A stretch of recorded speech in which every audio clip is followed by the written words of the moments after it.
The best horses in Japan prepping for the Breeders' Cup.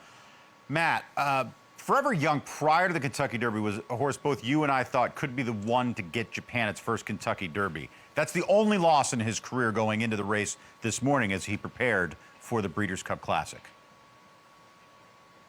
Yeah, it's his only loss, and what did he lose by? A nose, a desperate nose. That was with some bumping as well. And then he's been gone for a little while, but the plan all along has been to bring him back for the Breeders' Cup, and this is effectively his prep for that race, the Breeders' Cup Classic out at Del Mar. He's on the outside right now, white hat, kind of red body with the silks. The key takeaway for me with this race, Mike, I tweeted about it earlier. It's hard for me to differentiate what the fractions are over in Japan compared to what we're used to here. But it seems like this was a legitimate pace early on, and he was up on the pace. He was only about a length and a half off of it. That's completely the opposite of what we saw in the Kentucky Derby, where he rallied from way out of it. So if suddenly this is a horse that as a 3-year-old has taken that step forward over the summer, which we see customarily all the time here in the United States, and now he's a little bit more versatile, a little handier, he's a major threat to win the Breeders' Cup Classic. Well, he was a major threat to win the Kentucky Derby.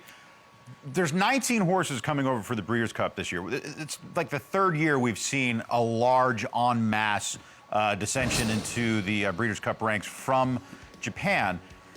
There is the opinion by several, including me, that the best racehorses in the world are in Japan.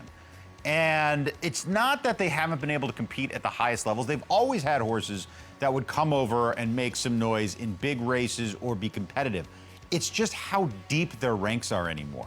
They're coming to the Breeders' Cup with 19 horses instead of 6. They went to Dubai with 12 horses instead of 3. They just seem to have so much depth in their racing ranks. Well, and the other thing, kind of to really put an emphasis on that point, you saw Tio Saint-Denis. His name was listed on that list of 19 that should be coming over here for the Breeders' Cup. He ran on the Kentucky Derby undercard, and he was basically an afterthought. I believe he ran in the Ali Sheba, and he very nearly won the race. And I think when you put that into context, where he stacks up over in Japan with their older horses, to come over here and very nearly beat some of our better older horses when he was supposed to just be basically a shipping mate with Forever Young, again, it speaks volumes about how deep their overall roster of talent is. And I think it'd be disappointing if the Japanese didn't get at least one Breeders' Cup victory this year, if not many more.